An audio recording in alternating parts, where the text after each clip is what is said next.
Chapter 20. The Furniture Museum.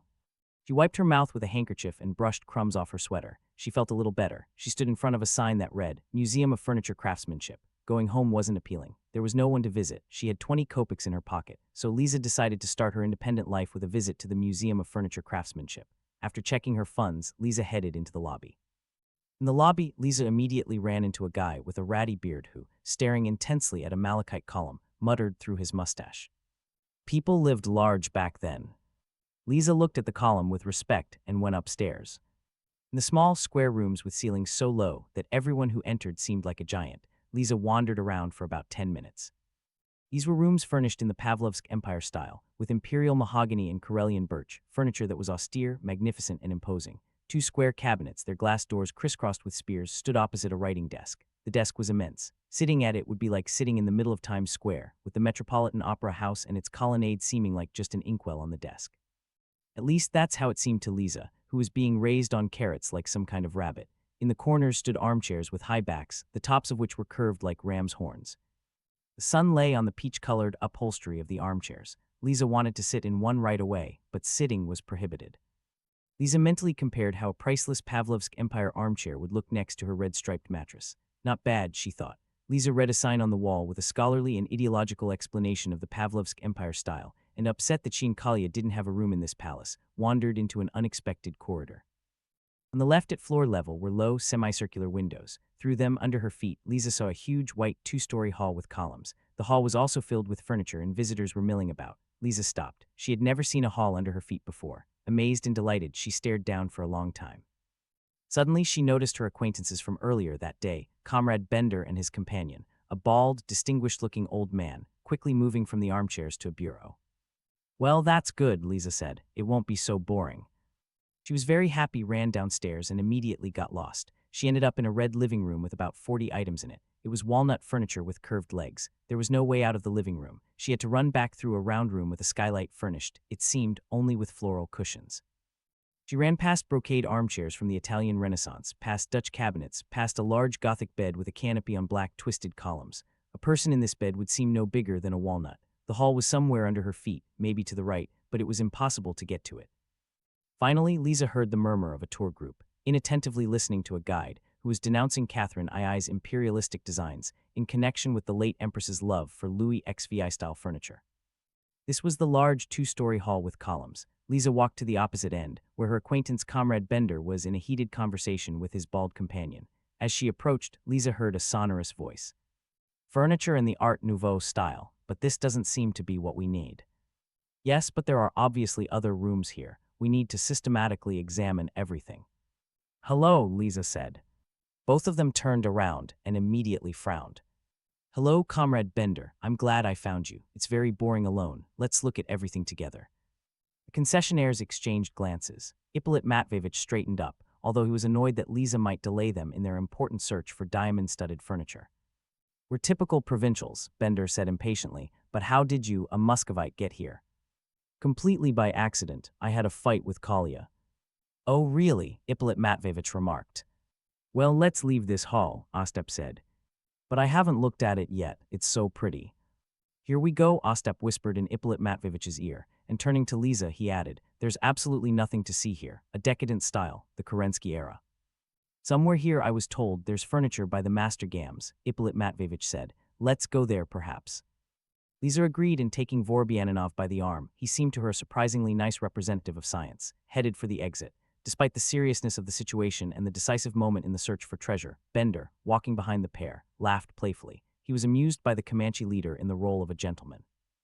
Lisa greatly hindered the concessionaires. While they could tell at a glance that there was no suitable furniture in a room and were involuntarily drawn to the next, Lisa lingered in each section for a long time. She read aloud all the printed scholarly and ideological critiques of the furniture, made sharp remarks about the visitors, and lingered at each exhibit. Involuntarily and completely unnoticed by herself, she adapted the furniture she saw to her room and needs. She didn't like the Gothic bed at all. Bed was too big. Even if Kolya managed to miraculously get a room of 3 square yards, the medieval bed wouldn't fit in the room. However, Lisa lingered around the bed for a long time, measuring its actual area with her steps. Lisa was having a lot of fun. She didn't notice the sour faces of her companions, whose knightly characters didn't allow them to rush headlong into the Gams master's room. Let's be patient, Ostap whispered. The furniture won't go anywhere, and you, leader, don't squeeze the girl, I'm jealous. Ippolit smiled smugly.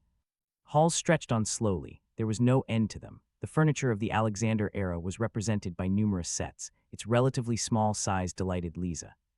Look, look, Lisa cried trustingly, grabbing Vorobyaninov by the sleeve. Do you see this bureau? It would be perfect for our room, right? Lovely furniture, Ostap said angrily, just decadent. The furniture didn't make a proper impression on Ippolit Matveyevich. Meanwhile, it was beautiful. The perfection of its forms was striking. Lisa said dreamily. Pushkin might have sat in this chair. Who are you talking about, Pushkin? Ostap asked. I'll find out now. Ostap got on his knees and looked under the seat. Oh, Henry sat on it during his time in the American prison Sing Sing. Are you satisfied? Now we can safely move to another room. Herds of sofas, secretaries, display cases, cabinets, all styles, all times, all eras were examined by the concessionaires, and the halls, large and small, still stretched on. I've already been here, Lisa said, entering the red living room. I don't think we should stop here. To her surprise, her companions, indifferent to furniture, not only didn't rush forward but froze at the door like sentries. Why are you standing there? Let's go, I'm already tired. Wait, Ippolit Matveyevich said, freeing himself from her hand. Just a minute. The large room was overloaded with furniture. Gam's chairs were arranged along the wall and around the table. A sofa in the corner was also surrounded by chairs. Their curved legs and comfortable backs were fascinatingly familiar to Ippolit Matveyevich. Ostap looked at him searchingly. Ippolit Matveyevich turned red. You're tired, young lady, he said to Lisa. Sit down here and rest, and we'll walk around a bit. This seems to be an interesting hall. Lisa was seated. The concessionaires moved to the window. Is it her? Ostap asked. It seems like her, only not the same upholstery. Excellent, the upholstery could have been changed. We need to examine it more carefully. Are all the chairs here? I'll count now, wait. Vorobyaninov began to move his eyes from chair to chair. Excuse me, he said finally, 20 chairs, that can't be. There should only be 10. Well, take a good look, maybe these aren't the ones. They began to walk between the chairs. Well, Ostap urged. The back doesn't seem like mine. So not the ones. Not the ones. Damn, I think I got involved with you in vain. Ippolit Matveyevich was completely dejected. Okay, Ostap said, the meeting continues. A chair isn't a needle. It'll be found. Bring the warrants here. We'll have to make unpleasant contact with the museum administration. Sit next to the girl and sit. I'll be back soon. Why are you so sad? Lisa said. Are you tired? Ippolit Matveyevich got away with silence. Do you have a headache? Yes, a little. Worries, you know. The absence of female affection affects the way of life. Lisa was surprised at first, and then, looking at her bald-headed interlocutor, she actually felt sorry for him. Vorobyaninov's eyes were suffering. His pince-nez didn't hide the sharply defined bags. The rapid transition from the calm life of a clerk in a provincial registry office to the uncomfortable and troublesome life of a diamond hunter and adventurer hadn't been easy. Ippolit Matveyevich had lost a lot of weight, and his liver had started to hurt. Under Bender's strict supervision, Ippolit Matveyevich was losing his face and quickly dissolving into the mighty intellect of the son of a Turkish subject. Now, when he was left alone for a minute with the charming citizen Kalasheva, he wanted to tell her about all his sorrows and anxieties, but he didn't dare to do so. Yes, he said, looking tenderly at his interlocutor. Such things. How are you doing, Elizaveta Petrovna, and what's your name? They exchanged first names and patronymics. Tale of dear love, Ippolit Matveyevich thought, peering into Lisa's simple face. The old leader so passionately, so irresistibly wanted female affection, the absence of which heavily affects the way of life, that he immediately took Lisa's hand in his wrinkled hands and began to talk fervently about the Eiffel Tower. He wanted to be rich, extravagant, and irresistible. He wanted to captivate and to the sound of orchestras, drink some Roederer with a beauty from the women's orchestra in a private room. What was there to talk about with this girl, who certainly knows nothing about Roederer or women's orchestras, and who, by her nature, can't even grasp all the charm of this genre? But he wanted to be captivating so much, and Ippolit Matveyevich seduced Lisa with a story about the construction of the Eiffel Tower. Are you a scientist? Lisa asked. Yes, in some way, Ippolit Matveyevich replied, feeling that since his acquaintance with Bender, he had acquired an impudence that was previously uncharacteristic of him. And how old are you? Excuse my indiscretion. It has nothing to do with the science that I currently represent. Lisa was conquered by this quick and accurate answer. But still 30, 40. Almost 38. Wow, you look much younger. Ippolit Matveyevich felt happy. When will you give me the happiness of seeing you again? Ippolit Matveyevich asked nasally.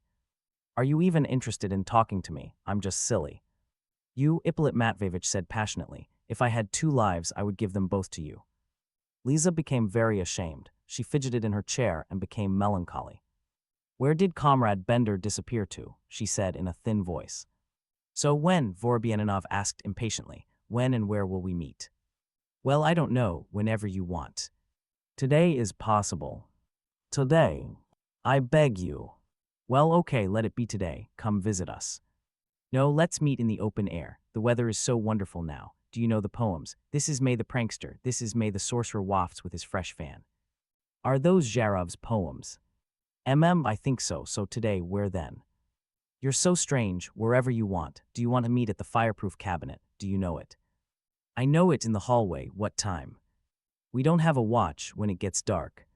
Ippolit Matveyevich had barely managed to kiss Liza's hand, which he did very solemnly, when Ostap returned. Ostap was very businesslike. Excuse me, mademoiselle, he said quickly, but my friend and I won't be able to escort you. A small but very important matter has opened up. We need to urgently go to one place. Ippolit Matveyevich gasped. Goodbye, Elizaveta Petrovna, he said hastily. Excuse me, but we're terribly in a hurry. And the companions ran away, leaving the surprised Liza in a room richly furnished with Gam's furniture. If it weren't for me, Ostap said as they descended the stairs, nothing would have come of it. Pray for me. Pray, don't be afraid, your head won't fall off. Listen, your furniture has no museum value. Its place is not in a museum, but in the barracks of a penal battalion. Are you satisfied with this situation? What mockery, exclaimed Vorobyaninov, who had begun to free himself from the yoke of the mighty intellect of the son of a Turkish subject. Silence, Ostap said coldly. You don't know what's happening. If we don't seize our furniture now, it's over. We'll never see it again. I just had a tough conversation in the office with the manager of this historical dump. Well, what then? Ippolit Matveyevich shouted. What did the manager tell you? He said everything that was needed. Don't worry. Tell me, I asked him. How can you explain that the furniture from Stargorod sent to you by warrant is not available? I asked this, of course, kindly in a friendly manner. What furniture is that? He asks. I don't have such facts in my museum. I immediately shoved the warrants under his nose. He went into the books. He searched for half an hour and finally returns. Well, how do you imagine it? Where is this furniture? Lost, Vorobyaninov squeaked. Imagine that in such a mess it survived. As I already told you, it has no museum value. It was dumped in a warehouse and only yesterday, mind you, yesterday, after 7 years, it had been lying in the warehouse for 7 years. It was sent to auction for sale, the auction of Alavnoka, and if it wasn't bought yesterday or this morning, it's ours. Are you satisfied? Faster, Ippolit Matveyevich shouted. Cabby, Ostap yelled. They sat down without haggling. Pray for me, pray, don't be afraid, Hofmarschall. Wine, women, and cards are guaranteed to us. Then we'll settle up for the blue vest. The concessionaires ran into the passage on Petrovka, where the auction hall was located, as cheerful as stallions. In the first room of the auction, they saw what they had been looking for so long. All 10 of Ippolit Matveyevich's chairs stood along the wall on their curved legs. Even the upholstery on them hadn't darkened, faded, or spoiled. The chairs were fresh and clean, as if they had just come out from under the supervision of the thrifty Klavdia Ivanovna. Are they them? Ostap asked. God, Ippolit Matveyevich repeated. They're the ones. This time there's no doubt. Just in case, let's check, Ostap said, trying to be calm. He approached the seller. Tell me, these chairs, it seems, are from the furniture museum. These? Yes, these are. And are they for sale? They're for sale. What's the price? There's no price yet. They're going to auction. Aha, today. No, the auction is already over for today, tomorrow from 5 o'clock. And they're not for sale now. No, tomorrow from 5 o'clock. It was impossible to leave the chairs immediately. Allow me, Ippolit Matveyevich stammered, to inspect them. Is it possible? The concessionaires examined the chairs for a long time, sat on them, looked at other things for decency. Vorobyaninov snorted and kept nudging Ostap with his elbow. Pray for me, Ostap whispered. Pray, leader. Ippolit Matveyevich was ready not only to pray for Ostap, but even to kiss the soles of his crimson boots. Tomorrow, he said, tomorrow. He wanted to sing.